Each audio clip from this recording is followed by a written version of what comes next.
uma salva de palmas para o Dr. Bobran, que é um companheiro que tem se empenhado muito no seu trabalho aqui no Rio de Janeiro e dado muitos frutos para o Brasil.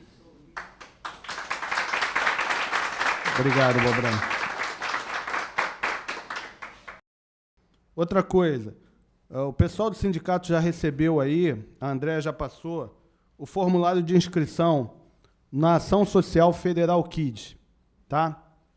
Mais uma vez, vou falar para quem ainda não sabe, a Ação a Ação Social contra a Pedofilia vai ser no dia 26 de novembro, a partir das 8 horas da manhã, no Boulevard Olímpico.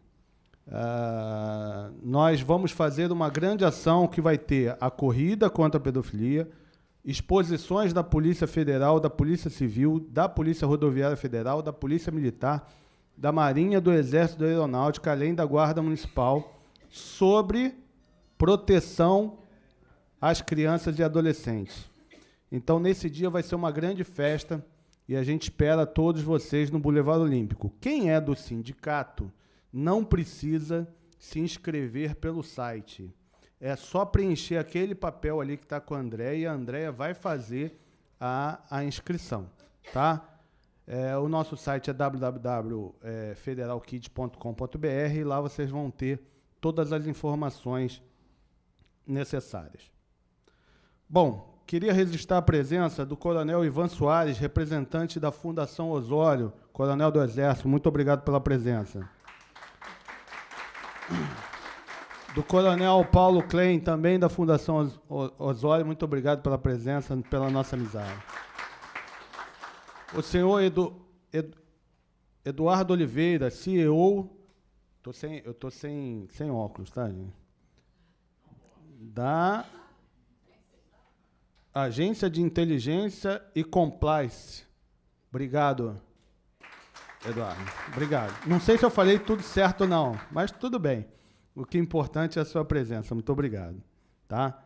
E também gostaria de dar os parabéns e pedir uma salva de palmas para o nosso amigo, doutor Davi Augusto Fernandes, que também está lançando um livro, que é o Mínimo Existencial, Direitos Humanos e a Transferência de Presos Estrangeiros, que está também em exposição ali fora. Doutor Davi, parabéns. Mais um autor e engrandece a nossa doutrina policial. Muito obrigado por nos dar essa oportunidade. E gostaria de chamar à mesa agora o nosso moderador, doutor Cruz, presidente da Associação dos Delegados de Polícia Federal do Rio de Janeiro.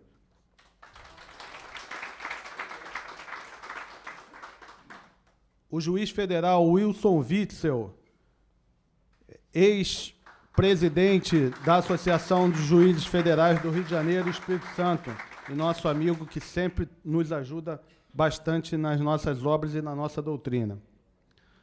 O doutor Clóvis Rodrigues da Costa, delegado da Polícia Civil do Estado de São Paulo, e o precursor na obra de delegado conciliador no Brasil.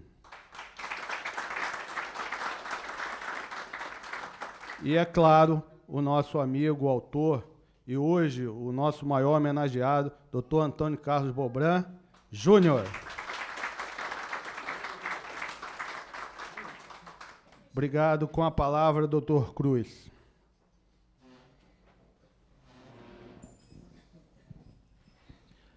Senhoras e senhores, muito bom dia. É um orgulho muito grande estar aqui presente e poder moderar uma mesa tão importante, um trabalho escrito por um colega, delegado de Polícia Federal, e num tema que é um tema desafiador. Até o ano passado eu estava fazendo o curso da Emerge, e no curso da Emerge a gente estava vendo uma série de problemas que o Poder Judiciário hoje enfrenta, com um acúmulo de demandas que efetivamente chegam ao Poder Judiciário. E muitas delas, né, acabam, por questões de celeridade processual, perdendo time, e ela deixa de ter eficácia ao final da decisão, porque já se passou por muito tempo. Aquilo ali já deixa de ser alguma coisa que efetivamente tem alguma satisfação de qualquer autor que tenha ido procurar o Poder Judiciário, principalmente o estadual, em relação a essas demandas que necessitam de uma urgência maior na concessão da tutela. E, muitas vezes, né, até pela cultura do povo brasileiro, quando a gente tem um conflito, mesmo que seja um conflito de vizinhança, até dentro do domicílio, né, as questões dos conflitos familiares, a primeira imagem que se vê é da delegacia de polícia. E, então, essas pessoas se recorrem à delegacia de polícia em busca de ter alguma solução mais imediata. E a questão do delegado conciliador vem muito nessa questão de poder dar uma resposta mais rápida, uma resposta mais efetiva, que é lógico, depois ela vai ser homologada, ratificada, retificada pelo judiciário, mas que naquele momento as pessoas que procuram essa cautela, né, do Estado, ela pode encontrar ali uma pessoa que efetivamente possa dar uma resposta ao apaziguar os ânimos e restabelecer a ordem social.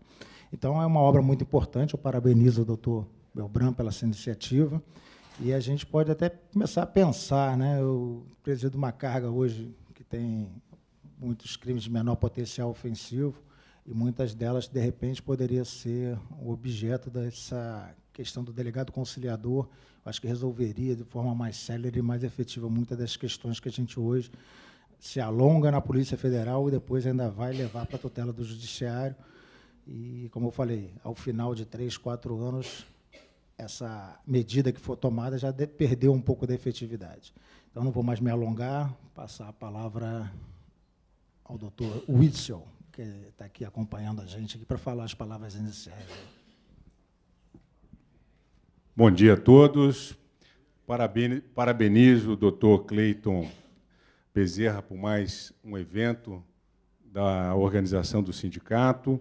É sempre um prazer muito grande estar presente, não só aqui, mas na nossa Rádio Cidadã, da Polícia Federal, que está fazendo falta, né, os nossos encontros de quarta-feira. E dizer da minha felicidade de ver aqui uma pesquisa sendo publicada, sempre muito bom ver as pesquisas sendo publicadas e ver que São Paulo tem sempre iniciativas inovadoras. Realmente, eu tenho a minha alma carioca, mas eu nasci em São Paulo. E São Paulo é realmente um estado que tem a mola propulsora como essência em várias áreas. E não é diferente na segurança pública, né? Então, eu acho que São Paulo tem aí uma iniciativa interessante, né? Eu vou deixar para falar um pouquinho depois do nosso palestrante, né? E dizer que é um tema palpitante, esse da pesquisa que foi feita pelo Dr. Antônio Carlos Júnior. Então, eu parabenizo pela pesquisa, Dr. Antônio Carlos, pela sua iniciativa, parabenizo também o Estado de São Paulo pela iniciativa de ter instaurado esses núcleos de conciliação, e tenho certeza que serve para a gente poder fazer reflexões a respeito disso. Vou esperar o nosso palestrante falar, que eu também tenho a minha experiência como magistrado de longa data, aí 17 anos como magistrado, 4 como defensor público, 4 como advogado, procurador do município, né? Então, acho que a gente dá para fazer uma visão aí sobre essa questão. Então, muito obrigado, doutor Cruz, pela oportunidade de estar aqui, doutor Cleiton, e espero que a gente possa aqui fazer um bom debate sobre esse tema. Eu vou pedir ao doutor Clóvis para deixar para o final as suas considerações, até para alinhavar com a sua experiência, com a prática que o senhor tem em São Paulo, e convidar o doutor Belbran para falar um pouquinho sobre a obra, sobre a sua pesquisa, o que o motivou a realizar essa obra e quais os resultados que ele espera efetivamente com essa iniciativa pioneira dele. Por favor, doutor Belbran. Pessoal, bom dia. Eu cumprimento aqui o doutor Luiz Cruz e o doutor Cleiton, né, e estendo a todos os demais presentes. Fico feliz de ver aqui meus amigos de profissão, meus amigos no meu hobby, que é o escotismo, né, meus familiares, e, enfim, todos que estão presentes aqui. Eu vou fazer uma rápida exposição, em torno de 20 minutos, mas me sinto até acanhado na presença do Dr. Clóvis, porque esse livro não ia existir se o Dr. Clóvis não tivesse essa ideia lá atrás. Eu vou até relatar que, quando eu me deparei com esse tema, que eu tive essa ideia, foram há muitos anos. Eu tenho 10 anos de delegado da Polícia Federal, 3 anos de agente e 14 anos de Força Aérea. Mas quando eu primeiro assumi, né, eu fui investido numa delegacia no interior do Pará, Marabá, e ali, depois de 3 anos, eu volto como delegado e assumo a chefia da delegacia. É um fato totalmente novo, né, para nós, recém-possados no cargo, ter uma tamanha responsabilidade de uma delegacia com 22 municípios. E ali eu me deparava com algumas questões em que nós lavrávamos TCO, brigas no aeroporto, questões afetas a servidor público, e eu olhava, meu Deus, esse TCO vai, esse TCO vem, e se você seguir a letra da lei, o TCO não é aceito pelo judiciário. Se você fizer só aquele resumo do fato, como é a proposta da lei, identificar as partes, aquilo vai e volta milhares de vezes. Então, quando eu me deparei com aquilo, eu falei, não, a polícia poderia ser aqui mais eficaz. A polícia poderia aqui evitar a escalada de conflitos sociais que começam na briga do vizinho, que bate na porta da delegacia, ou às vezes bate a porta até da polícia ostensiva, da polícia militar, e ainda não é levado para a delegacia naquele primeiro momento. Faz-se ali aquela que a gente chama de feijoada, tenta-se aplacar os ânimos, depois bate na porta da polícia da delegacia e fica ali, e delonga, e vai. E quando você olha, aquela briga de vizinho aumentou para uma lesão corporal e resultou num homicídio. Então, essa escalada de crimes é uma das coisas que o projeto visa evitar. Bom, aí mais para frente eu tive essa ideia, né?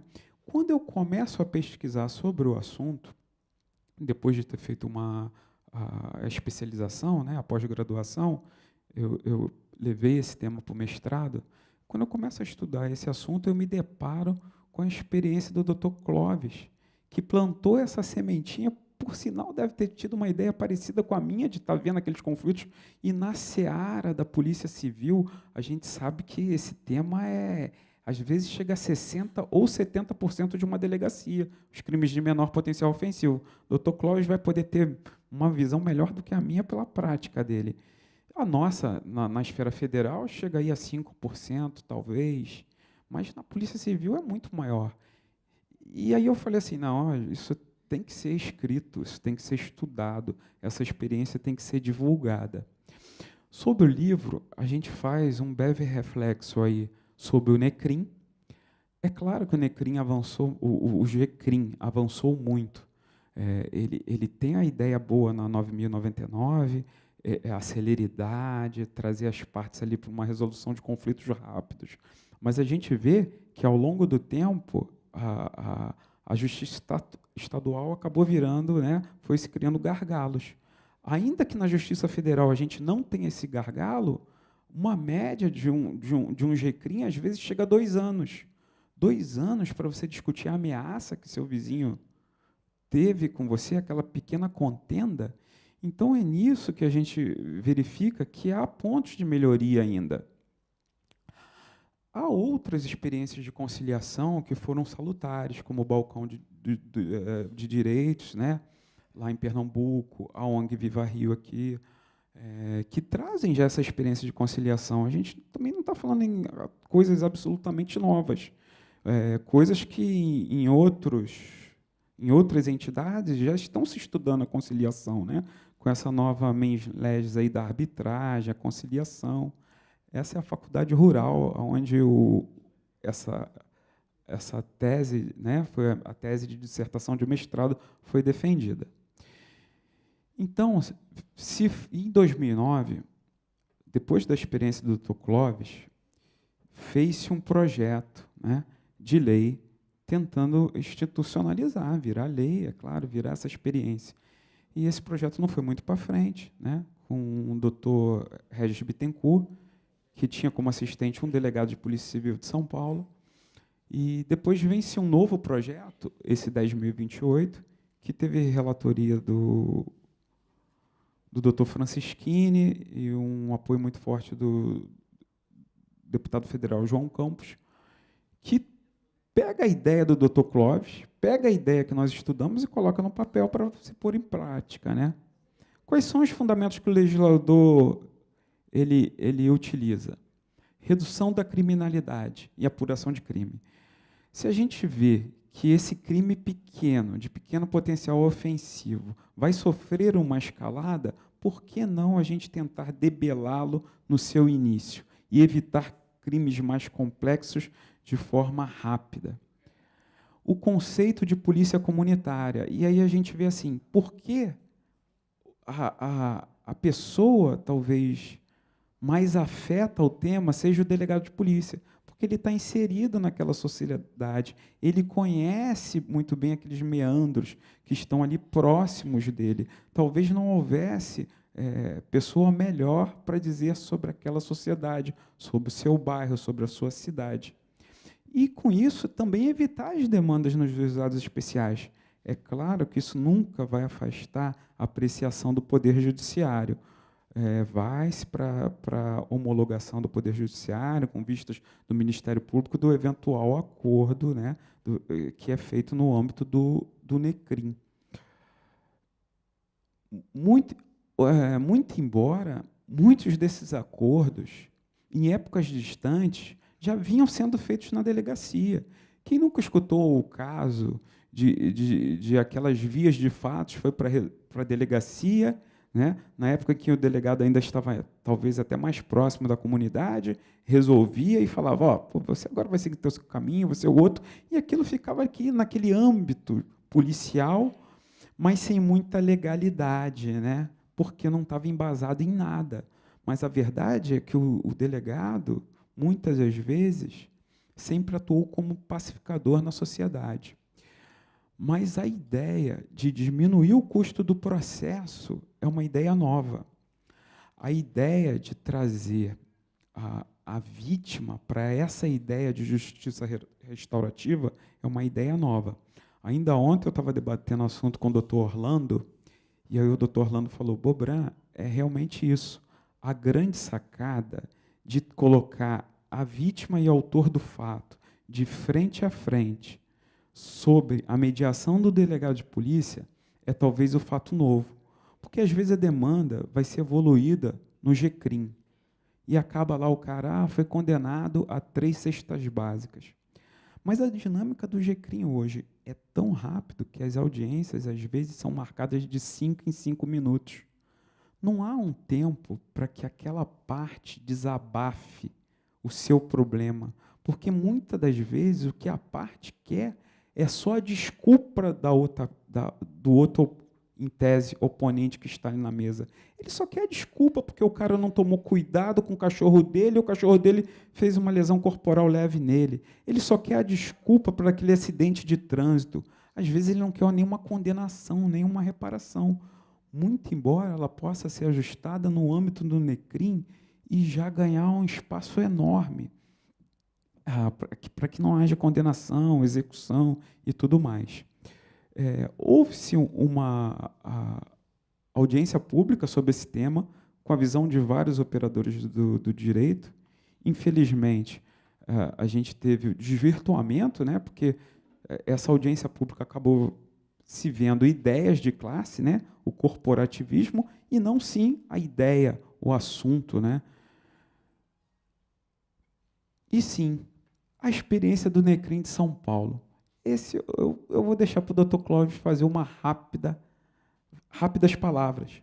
Porque hoje o NECRIM de São Paulo está com 44 núcleos, né? 47 núcleos. Começou com um núcleo implantado para o Dr. Clóvis e hoje está com 47 núcleos. Esses núcleos já chegaram à capital, tem uma porcentagem de acordos que vão só para o judiciário ser homologado, ou seja, aquela contenda é resolvida de maneira mais rápida, consensual, com a presença das partes e uma assistência jurídica ali presente muito mais efetiva.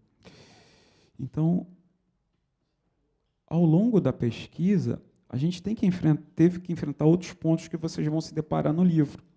Como que? Seria viável a lavratura do TCO por outras polícias? No livro eu defendo que não.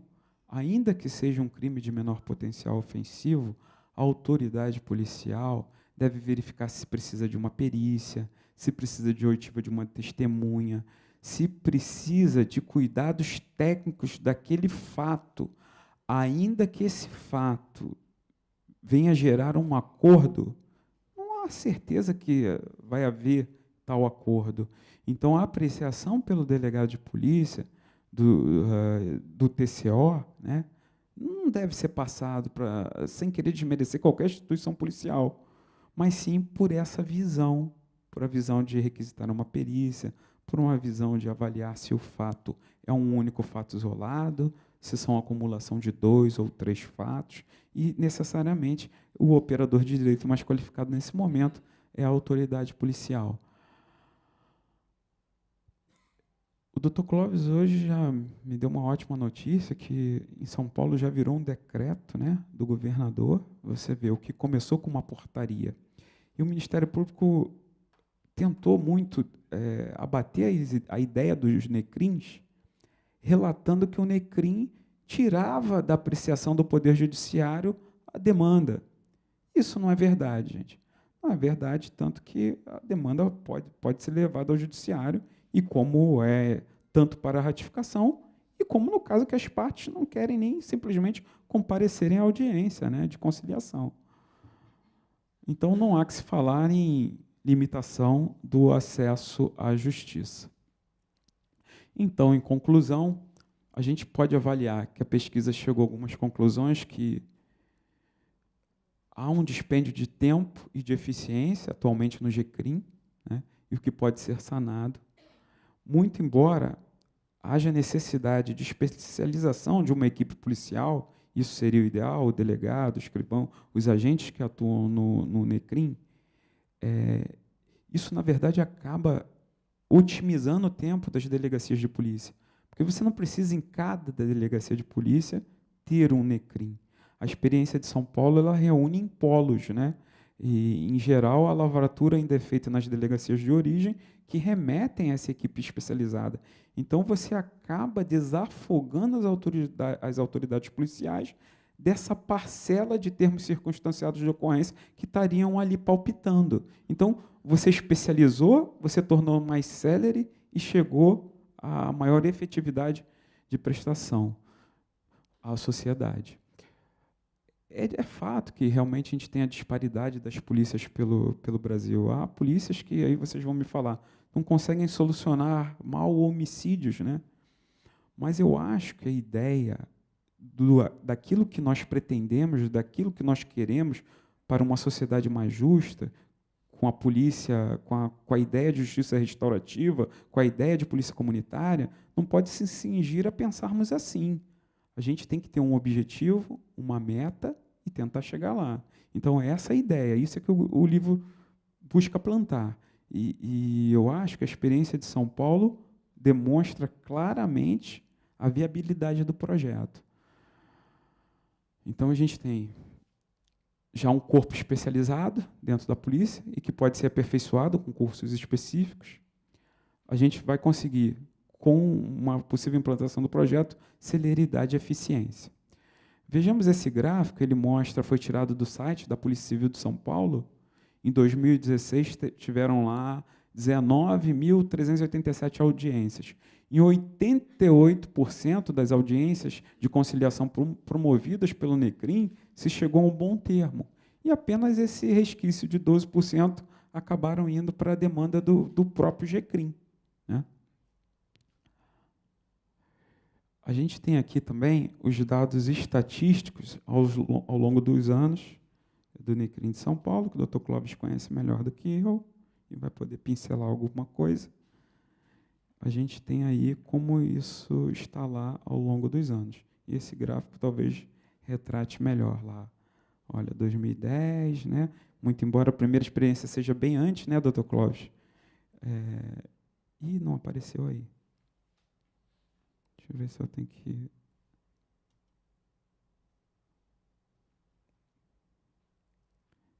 Eu acho que eu tenho que reduzir esse aqui para aparecer o outro. Então, tá. Então, esse aí é o gráfico das estatísticas de São Paulo. Foi? Aí, está um pouquinho pequenininho, né? F5 melhora? Ó, você vê que ele começa lá em 2010 com quase 500, vem subindo 5.000 e poucas em 2011, audiência de conciliação, tá, gente?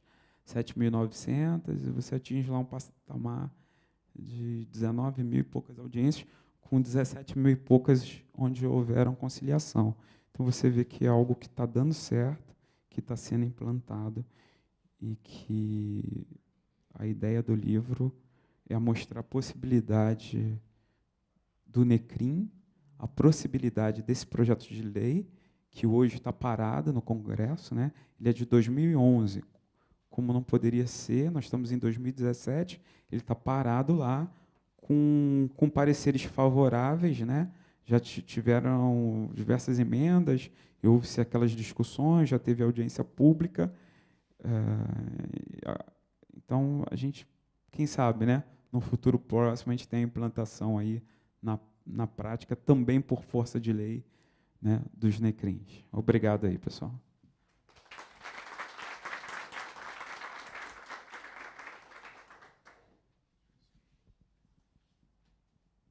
Com a palavra agora o Dr. Clóvis, colocando a experiência que ele, da sua implantação desse projeto lá no estado de São Paulo. Dr. Clóvis, com a palavra.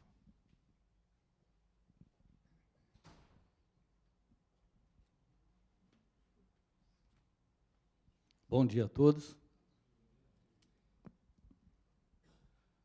Na pessoa do nosso moderador, cumprimento as demais autoridades componentes da mesa e agradeço aos organizadores do evento pelo privilégio de estar presente num momento tão importante e singular como esse, em que é lançado o livro do Dr. Antônio Carlos, um livro que trata de uma questão de futuro institucional.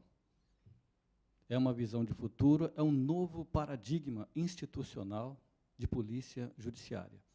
E é interessante que esse tema ele seja explorado academicamente, porque se trata de uma mudança cultural dentro da instituição. E mudança de cultura, às vezes, ela é transgeracional. Ela será usufruída pelas gerações vindouras da nossa instituição. E um evento como esse, nós devemos nos empenhar para que ele se estenda também a nível nacional, dada a importância desse tema nos dias de hoje. Por exemplo, se nós lembrarmos rapidamente que se no século XX a potência de um país era aferida pelo seu potencial de destruição em relação a uma outra nação, no século XXI impera uma nova ordem. Ou seja, esse mesmo potencial de uma nação, ele passou a ser aferido pela capacidade que ela desenvolve para construir junto com uma outra nação. O que nos leva a refletir que, atualmente, muito mais importante do que exercer o poder sobre o outro, é desenvolver a capacidade para exercer esse mesmo poder com o outro. Para a gente ter uma ideia da importância de mediação e conciliação de conflitos na atualidade. Como se não bastasse, as habilidades humanas mais valorizadas nesse mundo globalizado do futuro em que nós vivemos são cada vez mais as habilidades para administração, gerenciamento e resolução de conflitos. São habilidades cada vez mais valorizadas pelas grandes empresas no seu quadro de colaboradores. E, é claro, na área de segurança pública, para os agentes de segurança pública que nós somos, a matéria-prima do trabalho policial sempre foram os conflitos sociais, tipificados pela lei penal, que nós formalizamos em ocorrências, instauramos inquéritos e desenvolvemos o trabalho de polícia judiciária.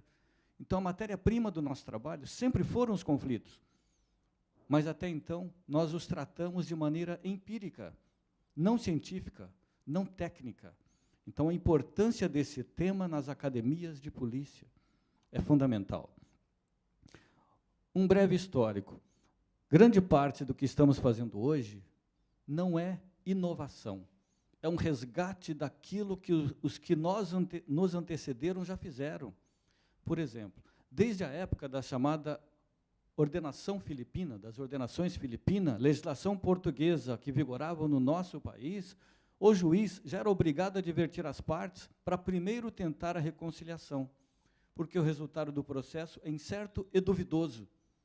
Ainda naquela época, as vilas que tinham acima de 40 casas acima, elas tinham um servidor público, tipo um inspetor de quarteirão, que ele tinha a responsabilidade de resolver as pequenas questões, os pequenos conflitos,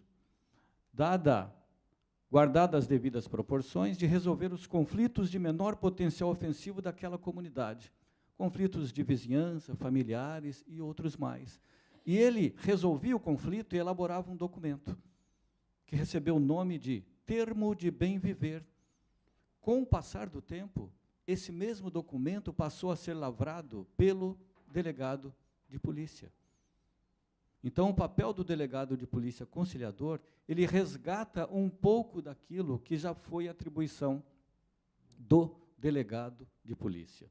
Da mesma forma que tivemos no passado uma lei 4.611, conhecida como processo sumário ou judicialiforme, quando os processos, não inquéritos, processos de lesões corporais culposas e homicídios culposos eram instaurados pelo delegado de polícia na delegacia. Então, o papel do delegado de polícia conciliador de hoje, ele resgata parte das atribuições que já foram do delegado de polícia no passado. E nas últimas décadas do século XX, cresceu muito o interesse dos países em dar um tratamento diferenciado dos delitos de menor potencial ofensivo daqueles de maior potencial ofensivo. A maioria dos países preferiu flexibilizar um princípio chamado princípio da obrigatoriedade da ação penal, que é aquele em que, em havendo a infração penal, o Estado é obrigado a mobilizar a sua máquina para apurar essa responsabilidade criminal, independentemente da vontade da vítima. Daquele da oportunidade da ação penal, onde o Estado só se mobiliza para a apuração criminal, dependendo da manifestação da vítima, que é o que chamamos de representação, oferecimento de queixa. Então, muitos reduziram o rol de delitos cuja atuação do Estado era obrigatória e ampliaram o rol de delitos cuja atuação do Estado passou a depender exclusivamente da vontade da vítima. O Brasil, dentre outros, percorreu um caminho um pouco diferente. Ele apenas deu um tratamento diferenciado aos delitos de menor potencial ofensivo, aqueles apenados até 2 anos somente. Foi por isso que, em 1984, surgiu a lei conhecida como Lei dos Juizados de Pequenas Causas, que nós ouvimos falar, mas somente com a Constituição Cidadã de 88 é que veio a previsão expressa, no artigo 98, inciso 1º, da criação dos juizados especiais. Entretanto, aquele mandamento constitucional somente ganhou eficácia em 1995, com o advento da Lei 9.099, Lei dos Juizados Especiais, criminais, cíveis e criminais, na verdade. E o nosso cenário jurídico? Nós ingressamos no século XXI com mais de 100 milhões de processos no país. Como mais entram processos do que saem, atualmente estamos aproximadamente nesse mesmo patamar, próximo a 100 milhões de processos, considerando-se grande parte desses milhões se referem a delitos de menor potencial ofensivo. E, curiosamente, grande parte desses processos de delitos de menor potencial ofensivo discutem questões até R$1.000. Discute-se um valor que não cobre o custo médio de um processo para que ele exista na prateleira, que é em torno de R$1.500, na verdade. Então, nós observamos que a Lei 9.099, que foi criada com um objetivo para agilizar a prestação jurisdicional, dar uma resposta mais rápida, célere, hoje existe uma lacuna entre o ideal que norteou a elaboração da lei e a realidade de sua aplicação. Ou seja, o ideal da lei fala que os processos de crimes dessa natureza devem obedecer aos critérios da oralidade, informalidade, celeridade e economia processual. Quando, na prática, em média no país, a primeira audiência no Juizado Especial Criminal varia de 6 meses a 1 ano. Decisão desse processo, em média, 2 anos. Se houver recurso, pode chegar a 3 anos. Então, não há que se falar em celeridade, tampouco em economia processual. Com o projeto NECRIM, que é Núcleo Especial Criminal do Estado de São Paulo, essa lacuna atualmente está sendo preenchida por essa atuação do delegado de polícia conciliador. Quando elabora-se a ocorrência na delegacia, 1 semana depois, em média, ela está no NECRIM. O NECRIM notifica as partes diretamente envolvidas para 2 semanas, no máximo 3. Então, em 1 mês, as partes comparecem para audiência de conciliação. Em havendo o acordo, o que acontece em aproximadamente 90% dos casos atendidos, esse termo do acordo, ele é encartado ao expediente, remetido ao Poder Judiciário. O juiz, o membro do Ministério Público, ele aprecia e o juiz homologa o acordo firmado.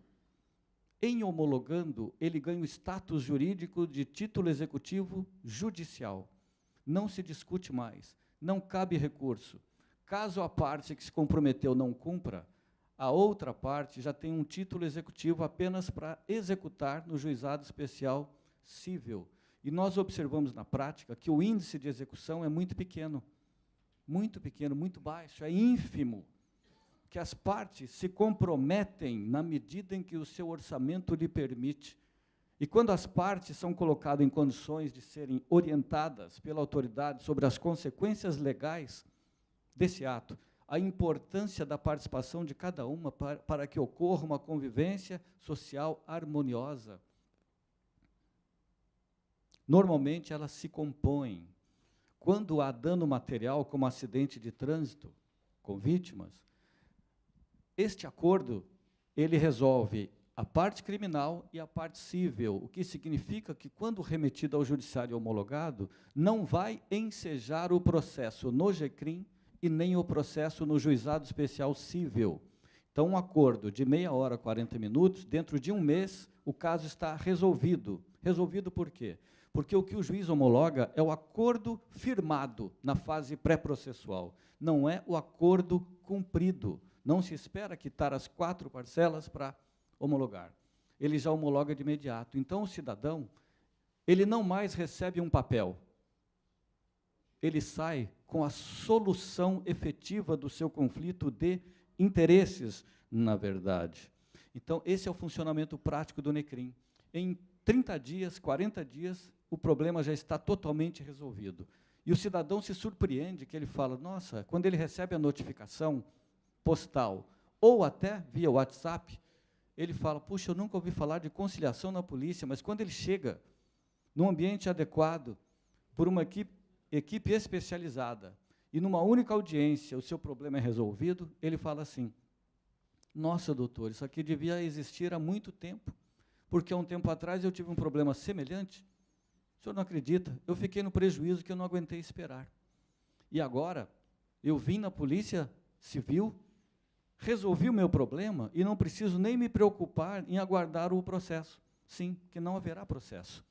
Homologou, extingue-se o processo, não cabe recurso, implica na renúncia ao direito de representação criminal, na verdade.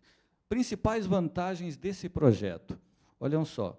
Primeiro, a forma que nós trabalhamos com termo circunstanciado hoje, ela é formal demais, burocrática, toma tempo e já mobiliza os nossos recursos humanos que são escassos.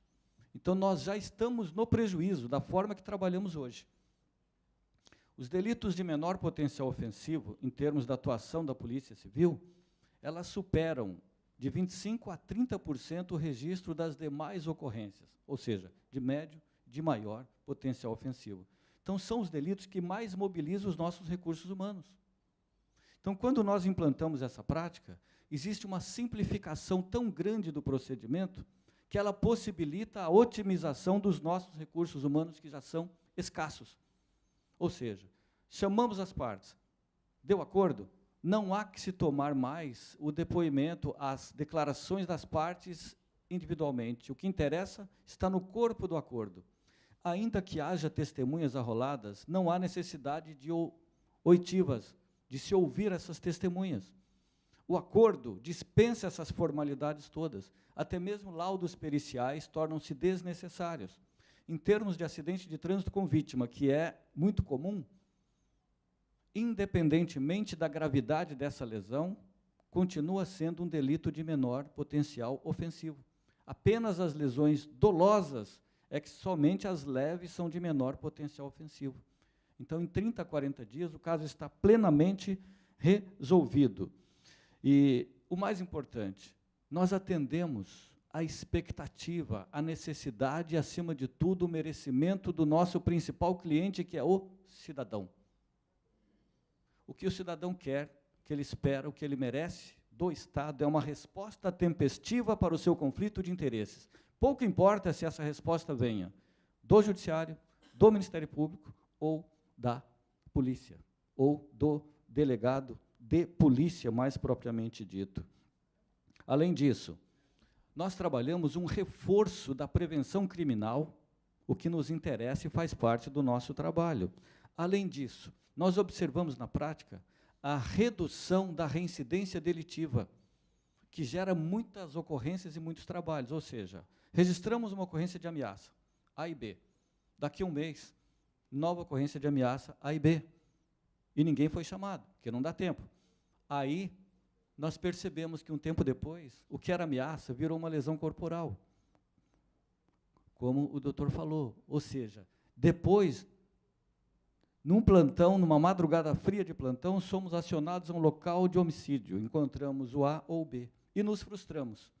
Puxa, tanto sacrifício, tanto empenho, tanta dedicação, e nós não resolvemos uma simples ameaça e vamos aguardar um dia atender um local de homicídio, porque uma ameaça insuficientemente resolvida, ela pode sim culminar num delito de homicídio, na verdade. E quando as partes são chamadas e orientadas devidamente, uma pede desculpas à outra e a outra aceita as escusas oferecidas, e ambas as partes se comprometem a conviver em harmonia social, isso é um simples acordo.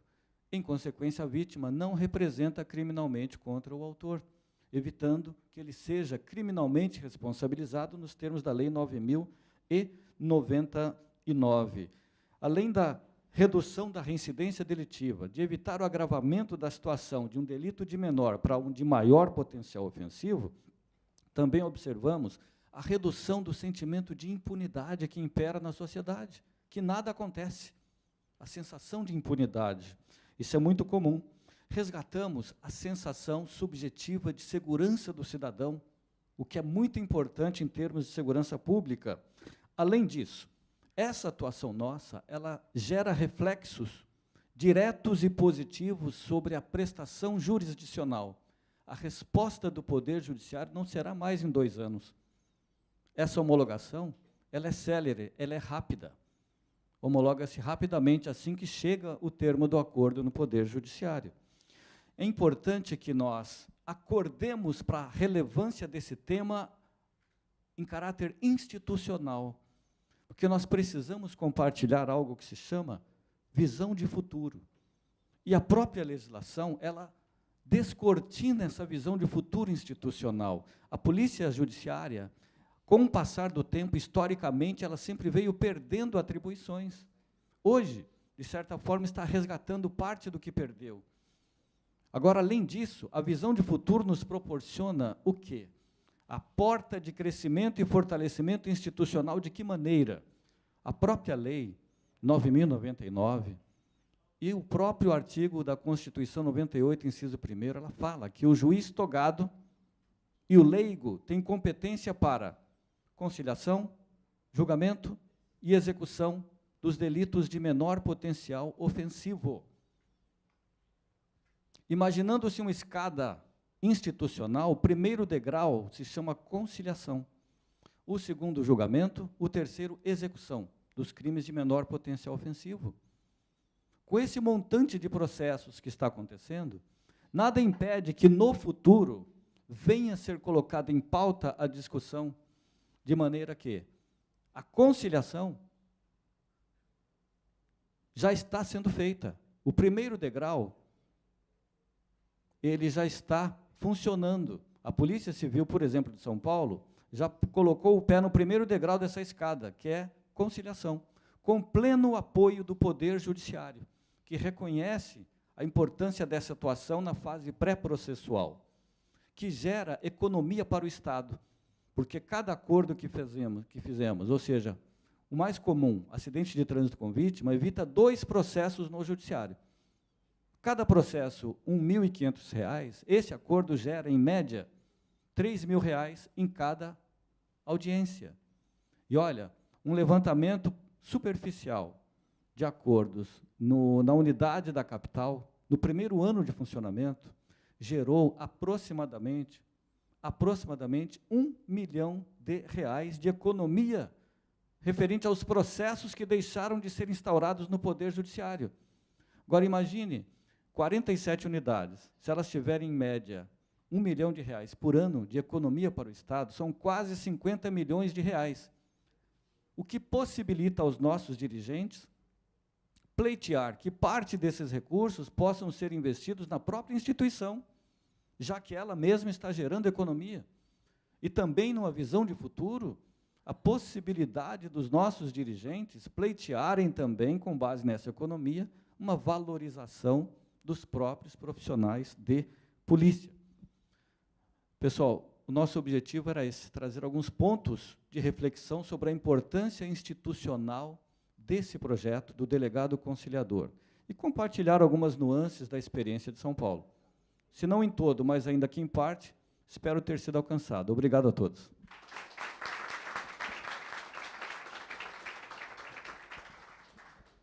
Dr. Clóvis, parabéns pela explanação, é efetivamente muito importante. Essa sua visão prática, essa experiência que já é uma realidade no estado de São Paulo, a gente espera que seja lançada para os outros estados também da federação e, principalmente, com a chancela da lei, projeto de lei, que ele possa ser aprovado e possa unificar esse tipo de ação em todo o país. Eu convido agora o doutor Wilson Witzel, ele é o diretor da Escola de Magistratura Federal. Doutor Witzel, muito nos abrilhanta a sua presença aqui nessa mesa, nesse evento. A gente gostaria de ouvir um pouquinho da sua palavra, com a sua experiência também no Judiciário, sobre esse projeto do Delegado Conciliador. Com a palavra, doutor Witzel.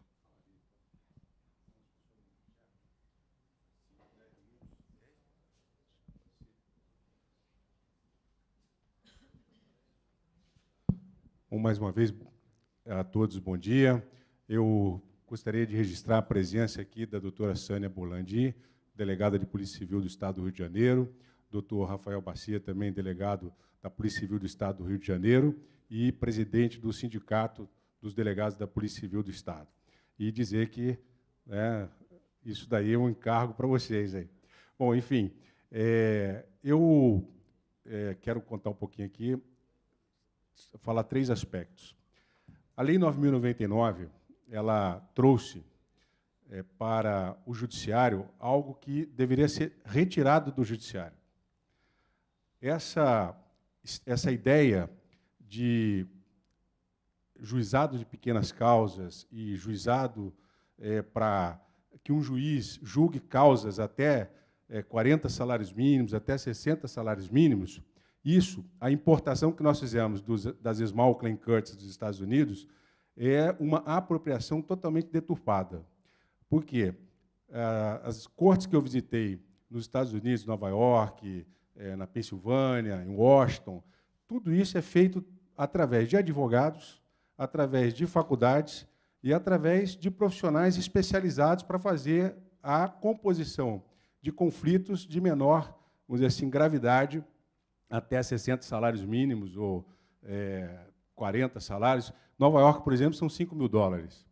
E o judiciário não se envolve com isso, né? O juiz não se envolve com causas de pequeno valor, né? Se não houver, em hipótese alguma, o acordo, a arbitragem, que é feita por advogados. Nova York, por exemplo, os advogados que fazem a arbitragem, eles fazem isso porque recebem uma bonificação no imposto de renda, então eles fazem aquilo pro bono, mas tem vamos dizer assim, um abatimento no imposto de renda em razão desse trabalho pro bono. E conta pontos também para quem quiser se candidatar ao cargo de magistrado lá do New York System Court. Então, essa questão da Lei 9.099, ela já começa equivocada, porque ela traz para dentro do judiciário algo que era para retirar do judiciário. E assim você ter, dentro das faculdades, da OAB, das defensorias, órgãos especializados para fazer isso, composição de conflitos, de toda ordem.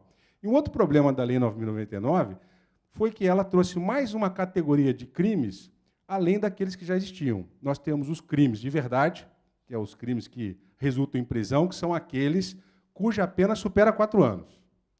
Porque no Brasil a gente tem aquela visão deturpada de que a gente não quer enxergar a realidade. Nós não temos sistema penal aberto, casa de albergado é um luxo onde tiver. O Rio de Janeiro, não sei nem se tem casa de albergado, acho que não tem nenhuma, né? Então, é um luxo onde tem casa de albergado para você colocar alguém com uma pena até 4 anos. Então, quando eu dava penas até 4 anos, eu dava já um passo para o sujeito. Olha, o senhor está liberado, não precisa cumprir nada. Eu sou um completo idiota que estou te dando uma punição até 4 anos e o senhor vai sair rindo da minha cara porque ninguém vai cumprir pena de 4 anos. E aí o sujeito não tem casa de albergado, transforma aquilo, né, em um livramento condicional imediato, e no Brasil não existe punição para crimes cuja pena seja até 4 anos. Você dá 4 anos em um dia, né, para o sujeito ficar no semiaberto. Enfim, esse já é um problema. Temos os crimes de verdade, os crimes de mentira, que até 4 anos não resulta pena, e temos os crimes de menor potencial ofensivo, cuja pena é até 2 anos, que resulta lá naquelas medidas despenalizadoras. E aí a gente tem um outro tipo de delito, que é a infração penal. Essa daí, então, não preciso nem falar. Já resultou na polêmica agora, né, se a importunação ofensiva ao pudor é infração penal, é crime, é estupro. Quer dizer, a gente tem um leque de estrutura penal no Brasil que é uma confusão completa. Eu faço parte da comissão da JUF, de reforma do Código Penal e do Código de Processo Penal, e, realmente, o que está hoje no Congresso Nacional, para poder fazer uma legislação penal, é algo que não é compatível com a realidade brasileira. Porque nós temos que ter a consciência de que não há presídio para todo mundo. Não tem sistema fechado para todo mundo, não tem sistema semiaberto, muito menos o sistema aberto. E que dirá essa outra questão, que são os crimes até 2 anos. Então, essa é uma realidade que precisa ser tratada com rigor, com clareza, né? Bom, eu digo isso pelo seguinte: como não deveria estar no judiciário esse tipo de composição de conflito, da mesma forma, penso eu, que não deveria também estar na Polícia Civil qualquer tipo de composição de conflito. Até porque o crime de menor potencial ofensivo não era nem para estar no judiciário, muito menos na polícia. Eu quero dizer que eu sou favorável à unicidade da estrutura policial. A polícia tem que ter independência, autonomia, e ela não pode ter qualquer um dos seus delegados ou agentes submetido a qualquer tipo de interferência política. Sou favorável a que os delegados tenham sua eleição, tenham a sua proposta de uma lista tríplice, que seja avalizada pelo Poder Legislativo e seja nomeado pelo Poder Executivo dentro de uma escolha que a própria categoria faz. Isso dá à polícia uma instituição de Estado, um Estado democrático de direito, para que nós não tenhamos o que nós temos hoje, que é uma corrupção implantada no Estado de forma extremamente perigosa, que vem corrompendo as entranhas do Estado democrático de direito, e as polícias acovardadas porque não tem condições de fazer a investigação que deveria ser feita em nenhum estado da federação. Polícias civis são, hoje, polícias dominadas pela estrutura do Estado, e eu tenho minhas dúvidas se elas têm capacidade realmente de fazer o trabalho delas de forma independente e digna. Então, as polícias civis, elas não têm condições sequer de fazer o trabalho delas de investigação. Então, a Polícia de São Paulo tem uma estrutura de mais de 2.000 delegados, né, uma estrutura grande. Agora, tem uma polícia militar de 140 mil homens, e não sei nem quantos mil oficiais, numa estrutura de polícia que não é compatível com muitas outras polícias que existem no mundo. Então, esse é um problema que antecede a qualquer outro problema que a gente possa vislumbrar.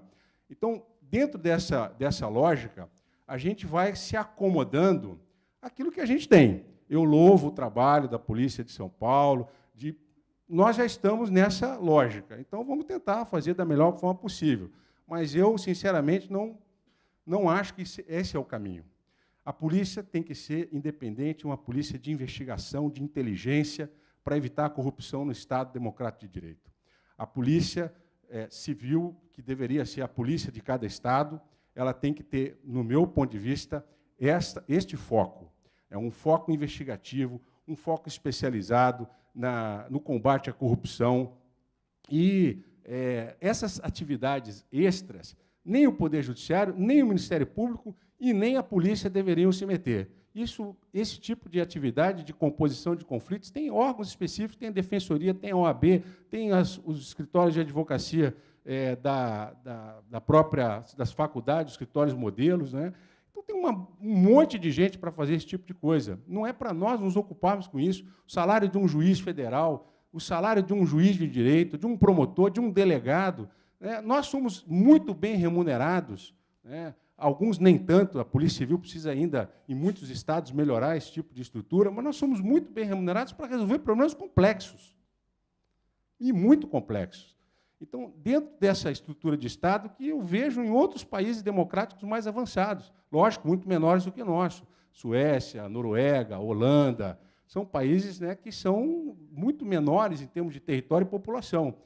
Mas, se você compara com países como, por exemplo, Canadá, Estados Unidos, você vê que as funções institucionais de cada uma dessas carreiras é muito bem delineada, né, para que se ocupem efetivamente daquilo que é importante, a essência da sua existência e da altura daqueles que ocupam aquele cargo. Então, eu tenho uma visão um pouco, sabe, doutor Cláudio, crítica em relação a isso, porque a gente acaba fazendo puxadinhos, né, para poder resolver alguns problemas que não são nossos, né. É importante, institucionalmente, para que a polícia apresente o resultado de redução de custos. A Justiça Federal, ela arrecada muito mais do que ela gasta. E nem por isso a gente recebe a valorização que está recebendo. Hoje, o Congresso Nacional quer acabar com a Justiça do Trabalho, com a Justiça Federal, porque nós estamos incomodando, e muito, né? Autonomia para a Polícia Federal, muito difícil esse Congresso que está aí, né, permeado de, infelizmente, corruptos, pessoas que estão delatadas, pessoas que estão sendo investigadas. Eu sei que a investigação é algo ainda preliminar, mas é assustador ver a quantidade, né, de delações e de investigações em curso dentro do Congresso Nacional, tanto da Câmara dos Deputados como do Senado. E nós, no meio dessa história, onde querem reduzir a estrutura da Justiça Federal, que foi duramente já massacrada, com um corte de 30% dos seus recursos orçamentários para investimento, só não cortaram do custeio, porque aí seria descaradamente. A Polícia Federal teve que se mexer de forma, né, muito contundente para não ter também o mesmo destino. Então, nós vivemos hoje num Estado democrático brasileiro extremamente fragilizado. E eu acho que hoje nós temos que nos preocupar com a função essencial do Estado democrático de direito, que são as instituições do Poder Judiciário, do Ministério Público e das polícias, seja civil ou seja federal. E pensar na nossa blindagem institucional para que nós não sejamos, daqui a pouco, né, instituições completamente sem a força que nós ganhamos após a Constituição de 88 e o nosso Estado ser completamente tomado pela corrupção. Então, eu me preocupo com isso. E, para finalizar, ainda que avancemos nesse projeto, que tem tido resultados evidentes, ainda que avancemos, é importante respeitar a federação. Eu acho que cada estado tem seu time. Imagina que esse negócio seja aprovado no Congresso Nacional e o próximo governador do estado do Rio de Janeiro chama lá os delegados de Polícia Civil e fala assim, ó, quero que vocês implantem isso daqui. Quer dizer, fica uma situação complicada, né? Porque a estrutura da Polícia Civil do estado do Rio de Janeiro hoje é completamente sucateada. A Polícia Civil foi completamente abandonada nos últimos governos. Sabemos por que a razão. Foi abandonada porque não interessa ter uma Polícia Civil, delegados novos, com capacidade intelectual de fazer profundas investigações. Não dão a eles a capacidade operacional que eles precisam para fazer isso. Ao contrário, se investe em polícia pacificadora, em polícia de massa, bota a viatura nas esquinas para mostrar para a população uma falsa sensação de segurança, quando, na verdade, os verdadeiros agentes de transformação e de estabilização do Estado são os policiais delegados e os seus agentes de investigação. Esses aí, meu amigo, esses aí, para eles, é zero. Para eles, o mínimo necessário. E eu pedi até ao doutor Rafael para me mandar uns números a respeito da Polícia Civil dos últimos 10 anos, porque é assustador ver o sucateamento material e humano que vem sofrendo as polícias. Então, eu acho que tem que respeitar a federação. Um projeto como esse deve ser sugestivo. Ó, São Paulo está dando um grande exemplo de superação de dificuldades e implantando esse tipo de coisa. Então, se nós estamos dentro de um sistema que já está deturpado em razão do que eu falei, vamos tentar arrumar, de certa forma, que não fique impactado para outros estados, né? Imagina Alagoas, Paraíba, Sergipe, onde o coronelismo impera e onde as polícias civis, sei lá o que são, tudo menos polícia civil. Então, eu acho que essa é uma questão muito séria que nós temos que observar, temos que cada vez mais nos blindar como instituições, a magistratura, o Ministério Público, as polícias, se blindar como instituições de Estado, para que nós não soframos interferência política.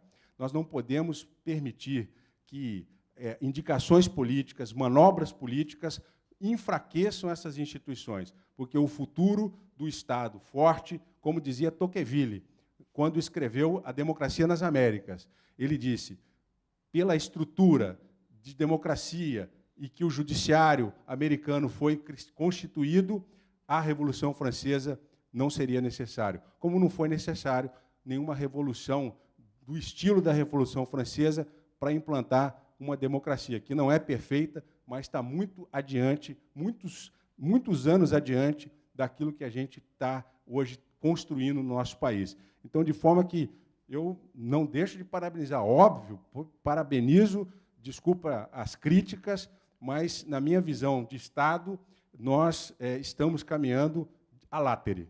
Nós não estamos caminhando para frente. Nós estamos caminhando para o lado. E, se nós continuarmos caminhando para o lado, daqui a pouco nós vamos cair no buraco. E aí, depois que cair no buraco, os nossos filhos só terão uma solução, né? Os aeroportos em rumo a países que os acolham. E, infelizmente, aqui nós estamos caminhando para uma bolivarização do Estado e a passos largos, no mesmo sentido da Venezuela, onde juízes não são respeitados, decisões da Suprema Corte são ignoradas, e o exemplo está aí no Congresso Nacional, onde um senador teve o beneplácito dos seus pares e as decisões do Supremo Tribunal foram solenemente ignoradas. Nós estamos aí a um passo desse abismo que nós estamos caminhando à látere. Então, vamos acordar e vamos nos preocupar com aquilo que realmente importa, que é a Constituição do nosso Estado Democrático de Direito, fortalecendo as nossas instituições. E, na medida do possível, a gente vai fazendo aquilo que é, assim, vamos dizer, dentro do sistema, mas eu não gostaria que fosse uma imposição de cada Estado e que cada Estado tivesse a decisão de implantar ou não esse tipo de coisa. Eu sonho com o Estado do Rio de Janeiro em que a polícia seja independente, que a polícia seja civil, seja uma polícia com autonomia e que tenha, inclusive, uma unificação numa única polícia, porque aí sim a gente vai ter uma polícia orgânica, bem liderada e com objetivo. Eu acho que assim a gente vai caminhar bem. Muito obrigado, parabéns pelo trabalho, parabéns pelo estudo. A reflexão é sempre importante, sempre bem-vinda, e nós estamos aqui para isso, para debater e para refletir sobre nós mesmos e para onde nós queremos seguir. Muito obrigado, parabéns mais uma vez por tudo. Obrigado, doutor Witzel. Bem, é muito importante esse contraponto que o doutor Witzel colocou, a visão dele de judiciário, e ele aqui projetou um ideal de futuro, né? O ideal de futuro, a nossa própria legislação já prevê coisas maravilhosas. Se a gente pegar qualquer agência reguladora e ver como é que ela é configurada, ela tem, inclusive, poder de fazer arbitragem de qualquer conflito entre o consumidor e a concessionária. Só que isso não funciona. Então, quer dizer, a legislação ela não avança, quer dizer, às vezes ela avança mais rápido do que a sociedade e o estado de coisas que a gente vê nas relações sociais que permeiam o Brasil. O que é importante hoje, doutor Witzel, é que as delegacias, é uma realidade isso, elas estão inchadas com crimes de menor potencial ofensivo. Eu mesmo, a minha carga, metade dela é menor potencial ofensivo e dificilmente, com menos de um ano, você dá uma resposta a uma carga dessa. E, em média, ela termina na polícia em 2 anos e no judiciário, com a participação do Ministério Público, aquelas conciliações, às vezes volta a coisa para a polícia, eu acho que chega a 3 anos. Quando a gente chega num processo onde 40 dias se resolve uma demanda, para o cidadão isso é muito bom, é importante demais, e eu acho que essa medida ela é necessária hoje, a adoção nas polícias, mais na civil do que na federal, até para que a grande maioria dos policiais fiquem liberados para combater os crimes de verdade, porque 30% ou 40% são coisas que não são crime, não são penalizados pela lei, não deveriam estar nem no Código Penal. Então, acho que a reforma ela tem que ser bastante ampla, inclusive, o que é Código Penal? O Código Penal é um código de ética daquilo que não é negociável e não é tolerável, e as penas têm que ser cumpridas. A gente tem no Brasil uma lei de execução fiscal onde a pessoa não cumpre a pena mínima. Se tem um mínimo de pena combinado para aquela infração, que é um código de ética da sociedade, então o mínimo é a pena mínima. Um sexto da pena mínima, uma lei de execução penal, então, esses abrandamentos, essa tolerância à criminalidade, e faz com que se enche o processo penal e ele seja um instrumento com pouquíssima viabilidade. Então, que a gente tem que, efetivamente, enxugar o Código Penal e, dentro da atuação que a gente hoje é obrigado a fazer, porque senão pode até responder para uma prevaricação, uma inspeção do Ministério Público no controle externo, a autoridade policial pode ser chamada, a responsabilização, porque aquele crime de menor potencial ofensivo ficou ali um prazo acima do que é razoável para o processo e muito mais do que razoável para o cidadão que não tem sua demanda efetivamente atendida. Então, nesse momento que a gente vive, né, é lógico que a visão de futuro que o doutor Witzel colocou é maravilhosa. Eu acho que as relações sociais têm que ser discutidas na própria comunidade. Acho que até o síndico, o padre, um diretor de um clube, eles podem ser mediadores de conflito, né? E esse conflito, com a presença de advogados, podem ser efetivamente formalizados e ter-se aí um instrumento para que efetivamente formalize essa composição. Mas é coisa que a gente tem que exercitar no dia a dia e evoluir. E para que a gente possa, dentro das nossas missões hoje de polícia judiciária, poder se livrar de um peso, de uma carga muito grande, que hoje consome vários recursos, né, e causam aí custos bastante elevados, essa adoção do delegado conciliador é hoje uma medida que vai facilitar bastante e vai até fazer com que as críticas, as reflexões venham, se é realmente necessário se levar um conflito desse à sede policial, se não tem outras maneiras de resolver, que para a gente era até melhor, que se não chegasse em sede policial, a gente poderia ter mais tempo e mais recursos para efetivamente investir no combate àquela criminalidade, que é a criminalidade efetiva, como a corrupção, essa violência que hoje assola o Rio de Janeiro, que causa um mal muito grande à nossa sociedade, à economia e ao país como um todo. O doutor Elbranto parece que tem um vídeo que quer passar de 2 minutos, a gente vai assistir esse vídeo. Gente, para a gente encerrar, eu respeito a posição do Dr. Wilson, né? Até porque a posição dele está no livro, né? Ele foi entrevistado, a posição dele está no livro, assim como também toda a história do Dr. Clóvis. Mas a verdade é o seguinte, a gente não pode, porque uma instituição não funciona, achar que a mazela não vai ser resolvida, né? Eu, juntamente com o Dr. Escora, que está aqui, estamos há 15 fases da Operação Lava Jato Rio, e a gente conseguiu ver que, se a estrutura do Estado não deu conta, a Polícia Federal teve que chegar ali, juntamente, claro, com a Justiça Federal, com o Ministério Público Federal, abocanhar a estrutura da organização do Estado, da corrupção e da conta. Então, o que eu queria falar é o seguinte aqui. Todas as instituições têm seus problemas, não é só a Polícia Civil, né? Eu me recordo aqui de 2 casos bem rápidos. Um é que um presidente do TJ conseguiu, no âmbito do GCRIM, em 2 meses, uma condenação aí de altíssimo valor, né? Então, você vê, para um cidadão comum, né, o GCRIM leva 2 anos. Para o presidente do TJ, levou 2 meses com uma sentença altíssima. E o segundo é que a gente não viu ainda a Lava Jato abrir a caixinha do judiciário. E quando abrir, vai sair muita coisa.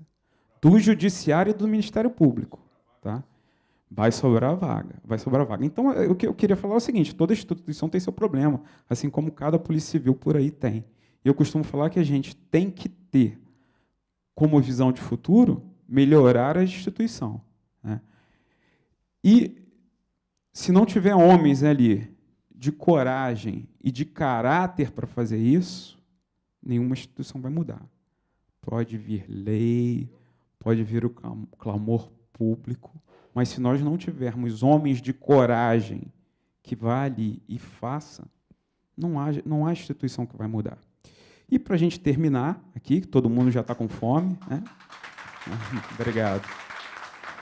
Eu sei que eu também já estou o estômago aqui.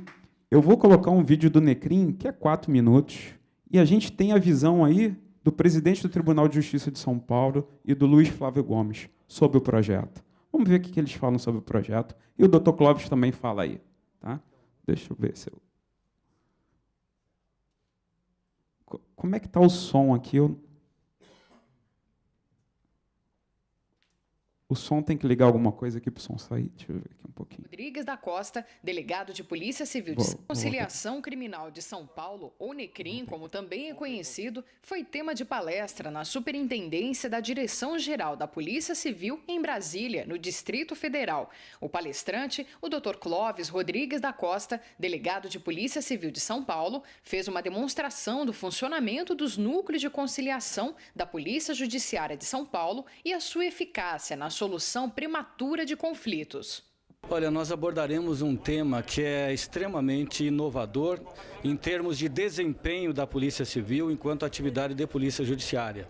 Trata-se da aplicação dos métodos alternativos de solução de conflitos, ou também conhecidos como métodos adequados de solução de disputas, internacionalmente conhecidos por ADR, Alternative Dispute Resolution, ou seja, é algo que vem dando certo em muitos países há muito tempo, e no nosso país dá os primeiros passos, ou seja, trataremos de arbitragem, mediação, conciliação e negociação. O evento foi realizado no auditório da Direção-Geral da Polícia Civil e contou com a presença de policiais civis e federais. O presidente do Sindicato dos Delegados do Distrito Federal, Benito Augusto Galiano Tiese, falou da importância do encontro. O intuito da palestra é mostrar para os colegas a eficácia desse sistema de conciliação que está sendo levado a efeito em São Paulo. Nós estivemos lá, visitamos algumas unidades e ficamos impressionados com o número com o percentual de êxito nas conciliações. O colega vai até trazer isso para cá, mas adiantando, o nível de conciliação gira na casa de 90%. E o que mais nos impactou é o índice de reincidência, que baixa de 0,01%. Então, na realidade, essa medida para o cidadão é fantástica. O também presidente da Associação dos Delegados de Polícia do Brasil, Paulo Roberto de Almeida, falou dos resultados dos trabalhos do Necrim para a população brasileira e da implantação no restante do país. É um projeto que interessa diretamente ao cidadão, né? O nosso objetivo maior é oferecer uma polícia cidadã, para que o cidadão possa procurar a delegacia e, através da informação imediata que ele tiver na delegacia, pode ser resolvido o conflito. Isso facilita, evita reincidências, né? E faz justamente esse atendimento para que o cidadão possa ser atendido o mais rápido possível. O NECRIM é um órgão especial criado para conter a criminalidade. Durante a realização do trabalho, algumas autoridades já se pronunciaram a respeito. Esse projeto tem sido bastante alvissareiro para o judiciário, porque depois as partes passam, inclusive, por um juiz, mas o delegado civil, o delegado de polícia, ele inicia a sua conciliação com todos os advogados presentes e de forma a reduzir não só os inquéritos policiais, mas também os processos judiciais. Isso traz uma série incontáveis de benefícios, sobretudo que melhora o congestionamento do próprio judiciário, resolve rapidamente o conflito, atende os interesses da vítima, incrementa uma forma resolutiva de conflitos que é alternativa ao velho direito penal, ao velho e clássico direito penal. Como se vê, vale a pena insistir nesta ideia, na ideia dos NECRIMs. Eu sou um adepto, tenho falado isso em várias palestras, sobretudo para policiais de todo o país.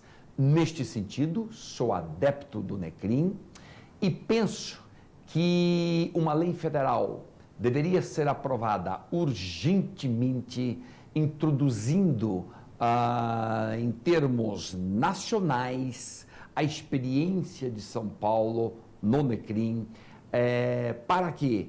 Para que todos os benefícios que aqui estão sendo alcançados, que também sejam alcançados em todo o país. Pessoal, o livro está aí, é uma ideia. Muito obrigado.